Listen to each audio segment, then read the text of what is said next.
What's up? This is Dustin from BGE's Tabletop. We have another VideoCast episode for you. We talk about sustainability in tabletop gaming. We talk about how we can coexist with creating awesome gaming experiences and some things we can do to make our hobby more sustainable. So stick around for that episode. Excited for that one. But before we get into the episode, I did want to share a couple updates. Number one, if you are local to LA, we have a Princess Lily gaming grant. Be sure to apply to that. You can search our website, Princess Lily, and it should come up right away. If not, you can sign up for our newsletter, and it's in every single newsletter we send out. So you can sign up for that if you're local to LA. Really thankful of a generous donor who makes that possible for us to support our local gaming community. All right, the other announcement I want to share is we are going to move our VideoCast episode to every other week. You probably noticed we are not posting every week. It's been pretty busy. You can kind of see it says Pardon Our Dust here. We kind of did some moving around. We got some Games Workshop in. We got some more retail fixtures in. So we've kind of been moving stuff around, so it kind of pushed stuff back on the content creation for me. So I want to do this every other week, especially with the holiday season coming up. It's going to be very hectic, very busy, our first holiday season. So we're going to start doing VideoCast episodes every other week, but also this provides some opportunity to hopefully slip in one or two other cool videos about other things that are not interviews. Maybe we'll talk about some games. Like I mentioned, we have Games Workshop. I would love to be able to create some content about going through the experience of learning what Warhammer 40K is all about, because it's something that's new to me and I want to be more informed for my customers. So I'm hoping to do a video about that too. I have some other content that I've recorded in the past when we were getting ready to open, and I would like to edit and publish that, but that's kind of been put on the back burner because of our VideoCast. So we're going to do it every other week and hopefully sprinkle in some other content here and there. Super excited for that though, because I do want to provide some other awesome, valuable, fun videos. In the meantime, if you have any questions, you can always send us an email, games@boardgamewitheducation.com. And with that, enjoy this VideoCast episode.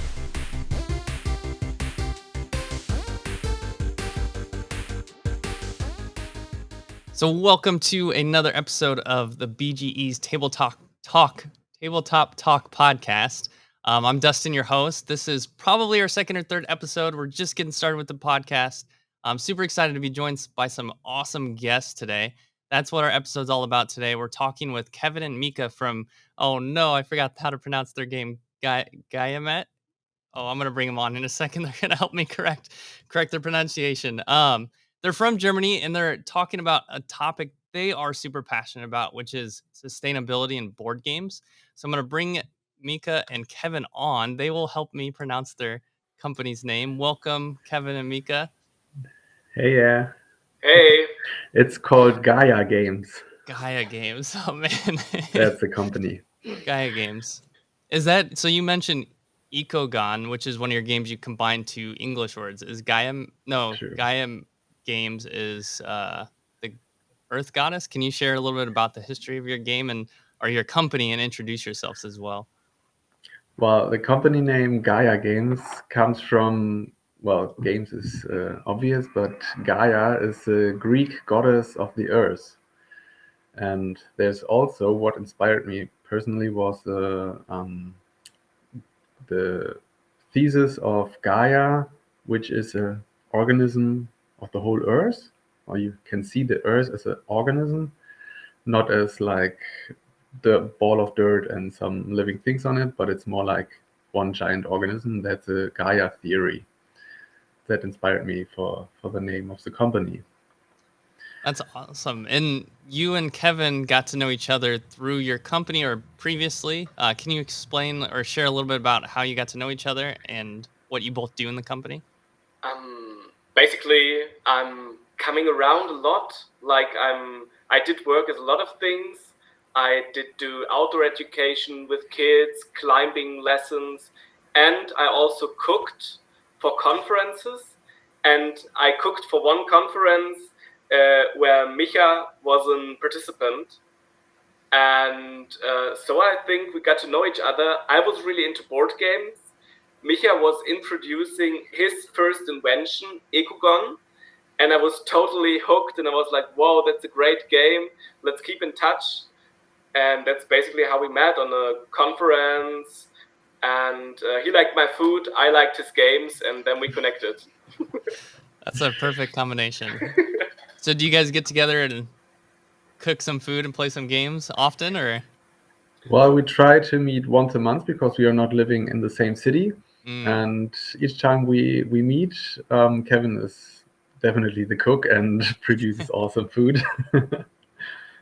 That's super awesome. So today we are talking about sustainability in board games, and I'm excited to pick your brain on some of that, some topics related to that.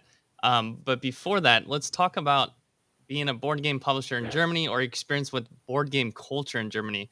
If anyone is not familiar, there's Essen Spiel, which is a huge board game convention. I looked at the numbers from 2019. There were over 200,000 people that attended that convention.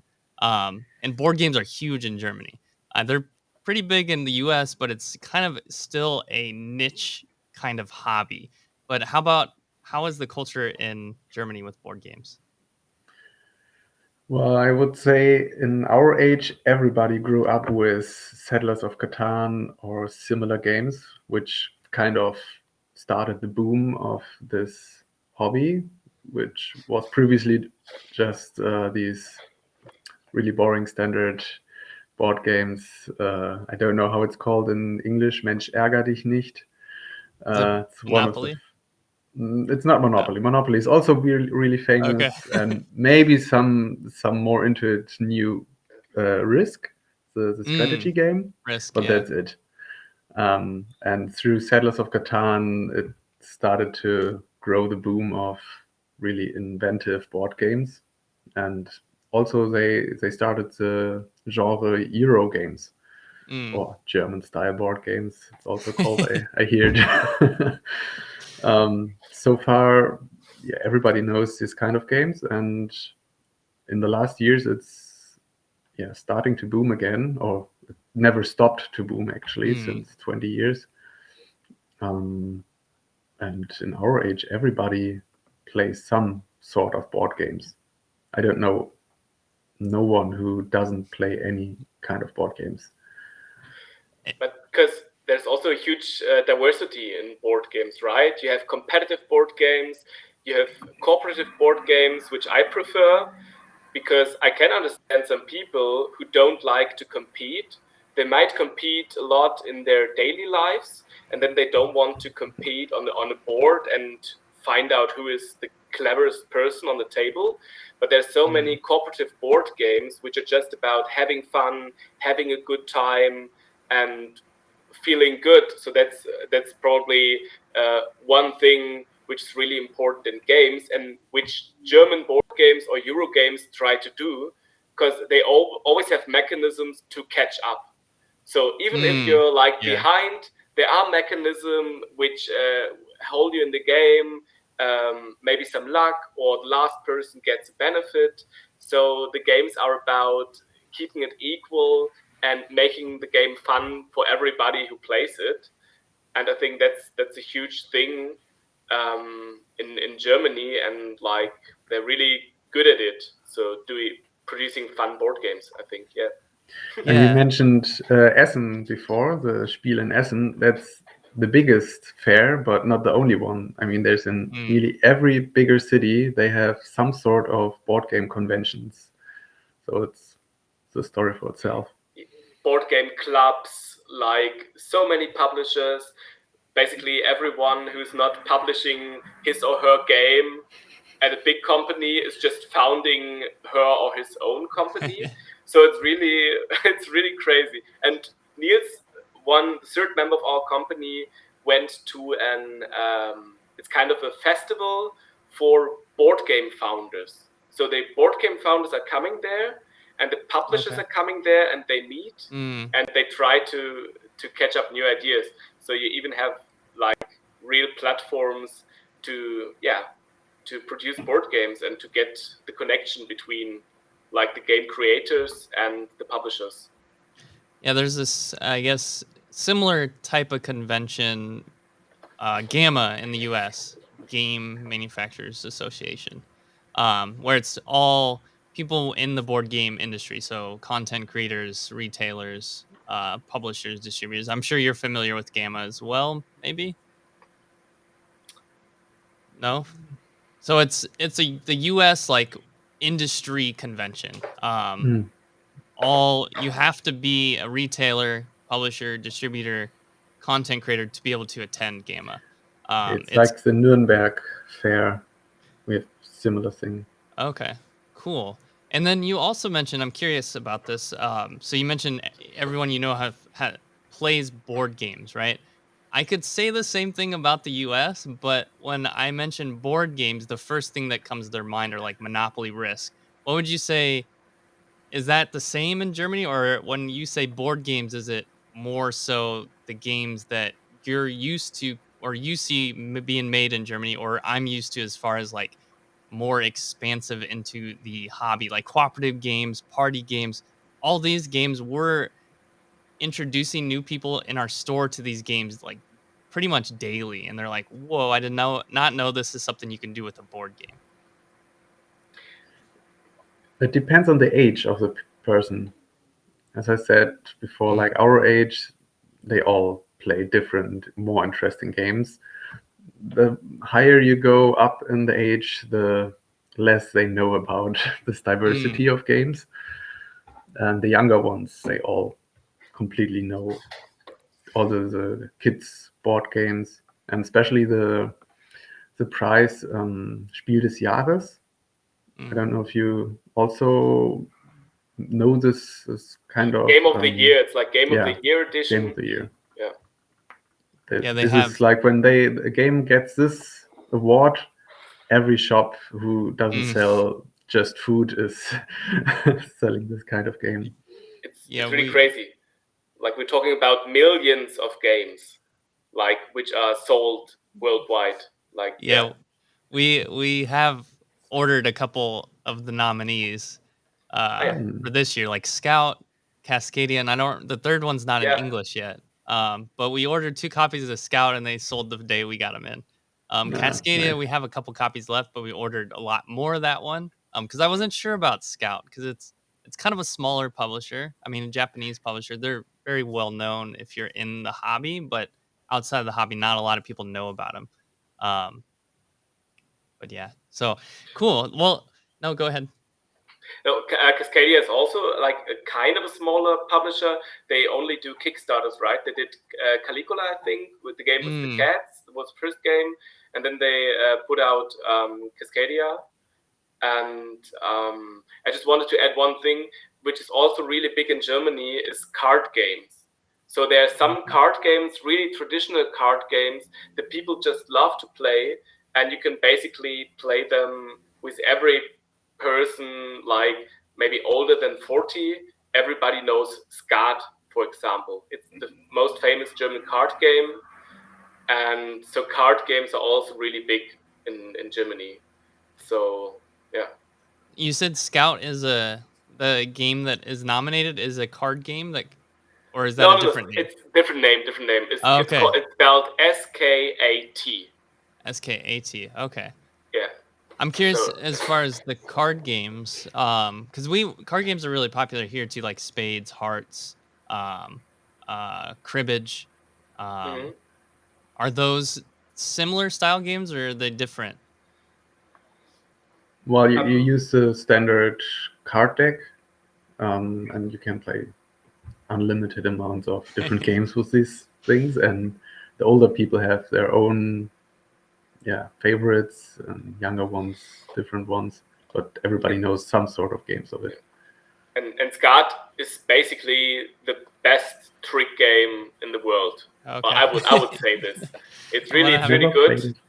And one person is playing against the 2 other persons, and you have 32 cards, so it's only 7 to ace. And yeah, it's a really great game. So maybe sometime I will introduce you to Skat, and you can make it big in Yeah, in the USA. for sure. There's a lot of different card games. There's so many. There's one that we were gifted. I don't think it's a standard 52 card deck. I'm looking Rummy. That's another one that's not a standard 52 card deck, but I don't Mhm. remember the name of it. It's a Japanese tachi or something. I can't remember the name. Um, but let's go to kind of our main topic for today: sustainability in board games. I know this is, as a consumer and a store owner, it's something I think about, but it's hard to make a shift without the industry as a whole doing things that head that direction. So I'm curious, what are some things that you value in your company and those small decisions you make to make sure those values are shown? So I don't know. Yeah, I start. Like we have several things which are really important to us. Like the first thing is we're really idealistic, so we really stick to our things and to our ideas, and we not only try to publish sustainable, or we not only publishing sustainable games, and we also try to make them edutaining. So Mm, always, if you play our games, you will learn something. But like the fun is the number one thing. Games have to be fun, otherwise people don't play them. And then like the message and all the stuff like comes on the second hand, right? And then the people also get something from the game. They get an idea, they maybe get inspired, and that's really important to us. We always also try to connect like NGOs with mm, the gamers. So we are introducing NGOs in our manual, which are related to the topic. So really try to encourage people to become active while playing our games. So I think that's a huge thing. Not only producing the games sustainable, but also making them really sustainable because they have a bigger approach, right? Because just only doing a card game which is sustainable, still it's a card game, and do we need another card game, right? There's so many card games, but do we need the card game which is serving for a certain topic? I think yes, definitely would be cool to have a tool which is teaching people something on an easygoing way. Sure. Yeah, and for the production values, our main focus is that we are not including any sort of plastic, that we use recycled paper as possible, that the colors we use are free of mineral oil and all this kind of that's carbon neutral produced, and also as locally as possible. Um, mm. that means, of course, higher production prices, and the consumers must be willing to pay this price to, yeah, not let it produced in China where the environment by it. Right. The um one one challenge you mentioned, both of you mentioned consumer behavior and um also your ideals as a company. How do you approach that for your customer base? Like, how do you make that something that is important for your company so you can have customers support what you're doing? I think it's okay when I answer, and then okay, sorry. I think we're really authentic, so people like us. we're going, we're going to fairs. We are really we're trying to be transparent with everything we do, and yeah, I think that's something like the people really get, and yeah, they're really excited about it, to have like a small company which is doing things differently, and and you can see that the people really standing behind us, like that we recently uh, put on our website, we put a solidarity prize, so people can give us more money without Mm. receiving more, but just because they want to support us. And like 25% of the people are picking the bigger prize because they want to support us. So I think that's a thing showing that people really believe in our message, and we do too. and we also try with the solidarity prize to make the games accessible to everyone. Because if you don't have much money, you pay the lower price. If you can support us, you pay the higher price. I think that's also a big point when you're developing sustainable games. Like it would be best if they are playable by everyone and not only by the people who have the money to do it. My business brain is clicking. It's like 25%. That's a high conversion for for something like that to opt into. That's really good. Yeah, in general, because we are not doing this push advertising, so like putting it in the face of everyone, so hey, here, buy our games. We don't do this. It's mostly people talk about our games and they see our games and they think, wow, that's great, they look good, and then they hear the message behind it, so they get hooked by the whole thing. If they buy our game, they don't buy just a board game, they buy a whole concept. I think this is one of the points why it's working for us. Yeah. But it's also a reason why we are not like a huge company right now. I mean, we exist since 2015, and other companies who started later are already much bigger, despite of the quality of the games. It's just like the way we approach business is slowly growing, and not like, okay, well, we invest and then we grow and grow and suddenly we implode because everything was too fast or whatever. Right. Yeah, I think maybe I have a question for you because I want to kind of process this, and it might be a tough question. So, as a game store owner, I'm thinking about these things, and there's some small things I'm doing. Like, for example, we get a lot of like packaging materials from our distributors, and not to knock them, they also do a bit of like upcycling, I think would be the correct term. So we do the same. We use that material to package games, and we try to use all the boxes we can that we get from those distributors. Uh, but what are some things that I could do to make sure I'm still, because I have this challenge that I share and other gamers share where we are very picky. I see a lot of people post in Facebook groups, they receive a game and the box is damaged. Um, I would be like, whatever, I'll deal with it. I'll figure it out. I'm like, it's a damaged box. The game still works, but there are gamers that are very concerned about that. And as a game store owner, I have to be concerned about that for my customers. But what are some things I can do to help with like messaging for the idea that this is just cardboard and it's not the end of the world if like the box is damaged, or maybe the box doesn't look as pretty because it's made with recycled materials? What are some things that you would suggest that we think about as an industry as a whole?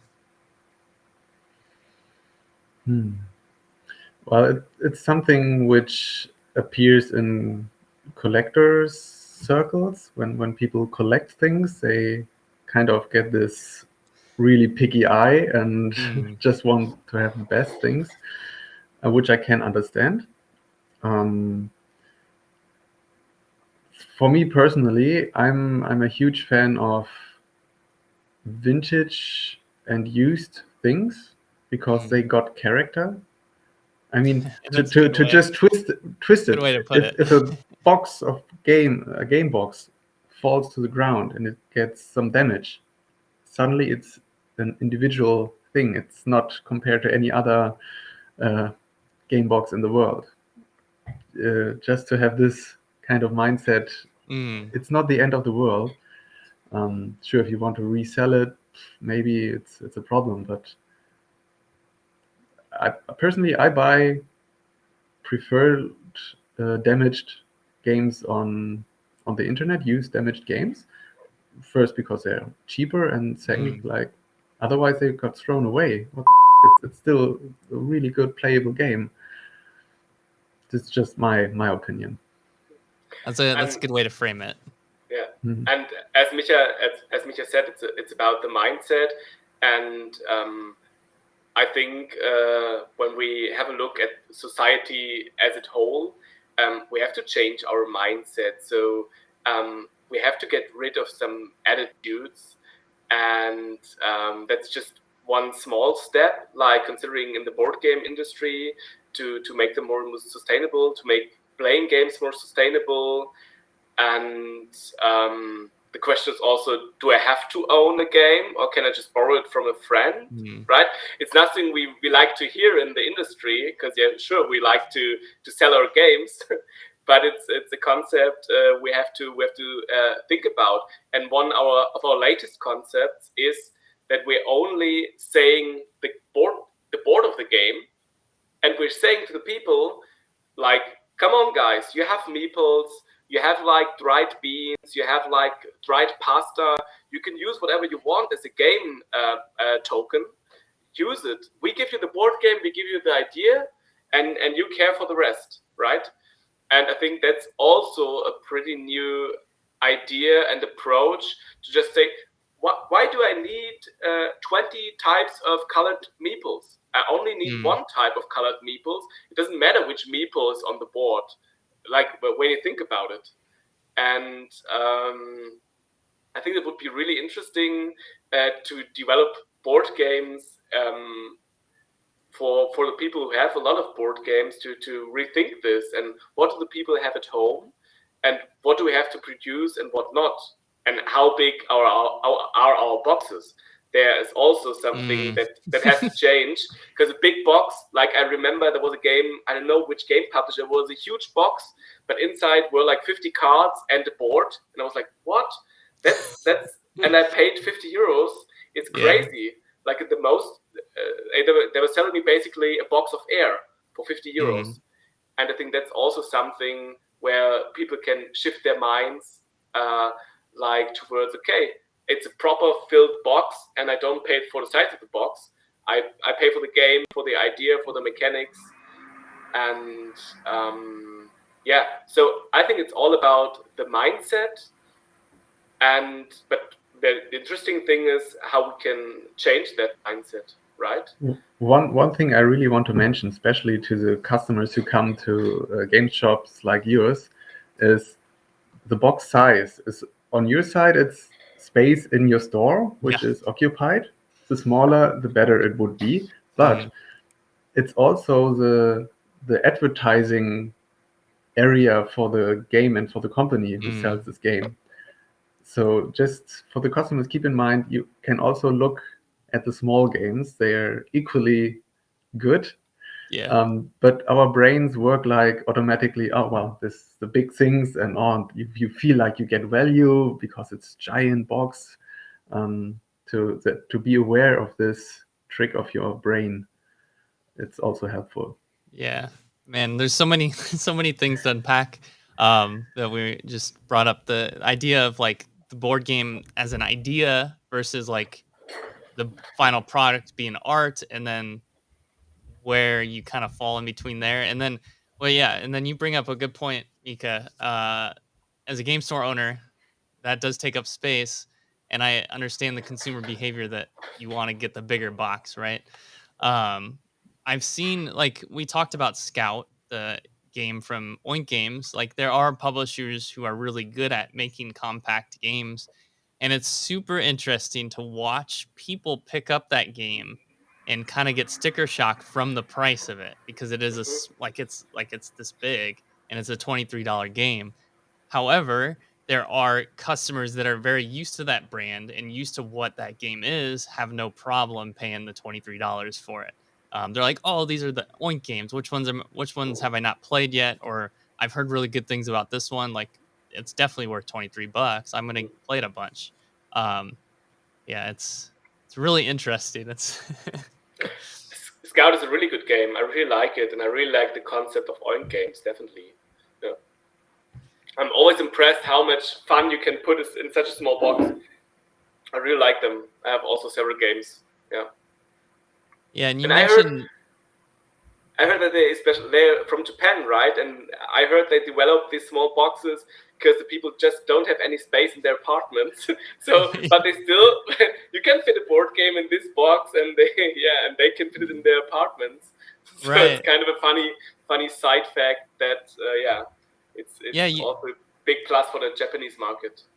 You mentioned about not owning games. Like, do we really need to own games? This is one thing that's interesting for me to see too. We have a game library where people can come and rent them for a week and take them home. That's kind of not a thing that's very common here.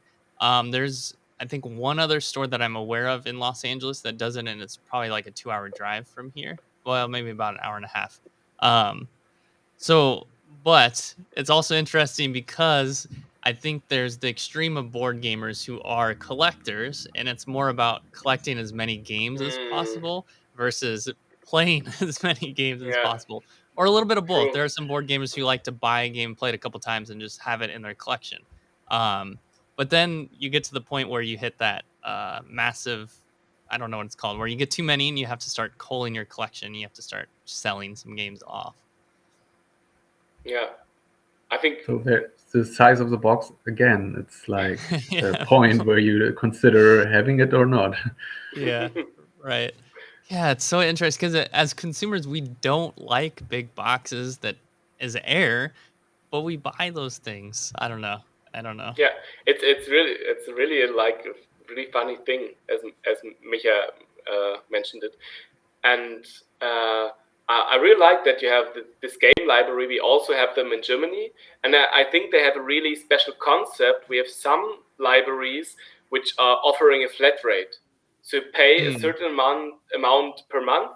So it's like a few euros, a few dollars, and then you can rent up to I think 3 games. And if you want to rent them longer than a week, you have to pay a little bit more. But it's kind of you rent a board game shelf. It's just not in your living room. It's somewhere else, mm. and you can play any board game you like. I really like this concept. Like, yeah, Yeah, we will eventually bring in a monthly membership. Right now, it's just like $2.99 US or to $11.99 depending on the game. Most of them are just $5, $5 US for a week. yeah. But we want to do that monthly membership because I think when we do that, people will take more advantage of it. Right now, we get um we get a lot of people who are just curious, who don't know anything about really the board game hobby at all, and they come in and rent some games. Or Mhm. we get a couple people who have a lot of games at home and they want to try one of the games in our library and rent one. And it makes so much sense, right? If you buy a game and then it's shit and you will never play it again, yeah, for what? So it always makes sense. Play games before buy. Yeah. Right. Yeah, and that's another thing we do. If you rent a game in our library and we also sell the game, Mm. that will go towards your purchase of the game. Ah, that's really cool. That's really Yeah. cool. Yeah. That's a clever concept, actually. Yeah. Yeah, it's it in theory, like it's really cool, but so far I think, well, one challenge is just we just haven't gotten the word out enough. We're still a small store, we're still growing, so maybe once we get to a bigger or point where more people are coming in, Mhm. hopefully it, because it takes up quite a bit of space in the store, and I'm Sure. trying to justify the space it takes up. Again, it comes down to that sustainability versus business. Like, where do I, like, what side do I go on here? Do I continue with the space than the store that could possibly be generating more revenue for us to grow, or do I opt towards sustainability? I guess I could really push that messaging of why that library is there to kind of follow the page from your playbook. Yeah.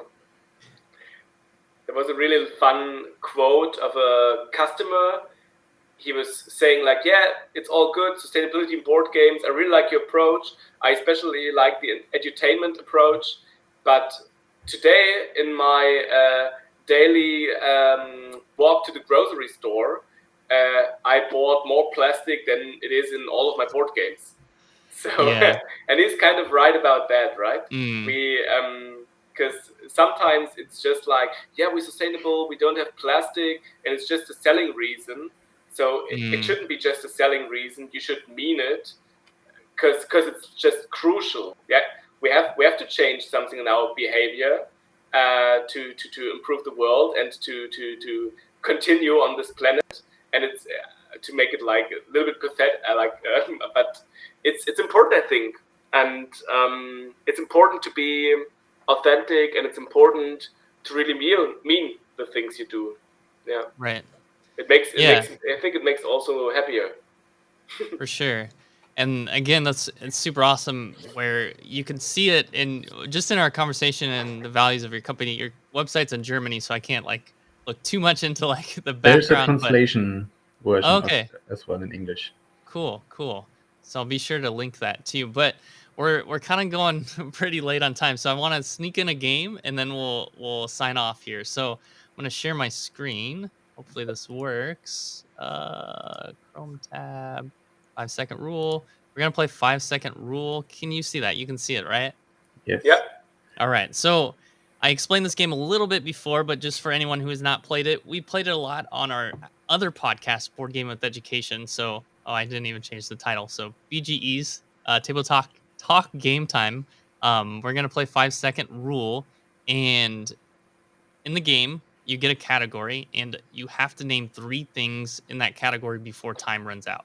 So we're gonna play a competitive version. Mika and Kevin, you will each get 2 categories. You have 5 seconds to name 3 things in that category. So we're gonna do a practice round. Will it be hard in English? Oh yeah. We try. Should we? No, That's it's fine. all right.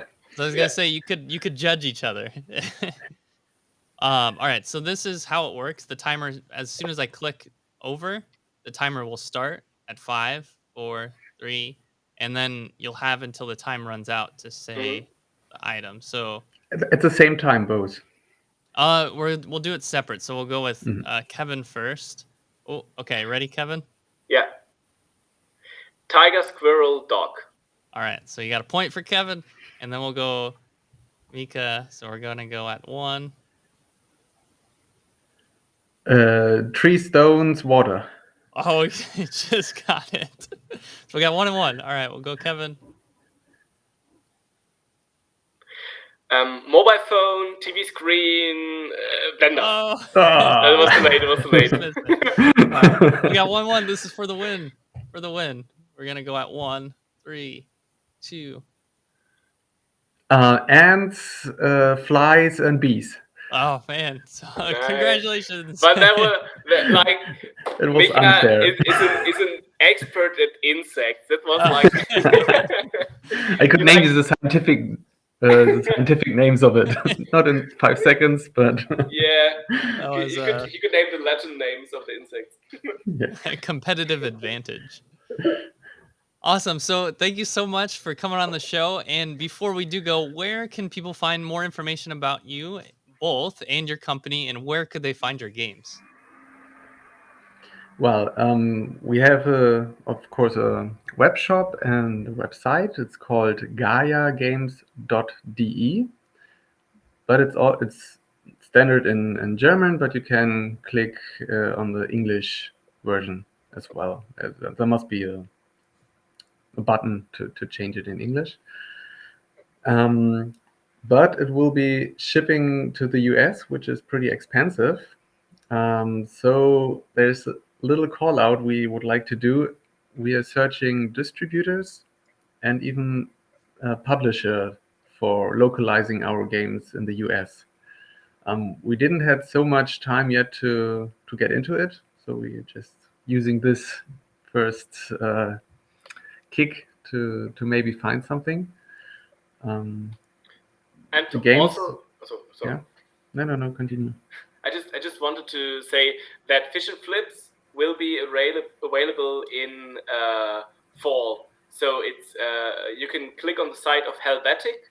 So we give the rights from Fish and Flips. We gave it to another publisher, Helvetic, and they will publish it in English, I think, at the end of the year. So yeah, you should be able to receive Fish and Flips in the US by the end of the year. Awesome. Cool. I was trying to add your website across the bottom here, and it wasn't letting me. So I'll be sure to add it in the description of this video if you're on YouTube, and then the show notes for the podcast. Awesome. So thank you, Kevin and Micha, so much for coming on. This was a really good conversation. Cool to learn a bit about Germany, also to challenge our perspectives on sustainability. So we'll see you around, and thank you so much. Yeah, thanks Bye. for having us.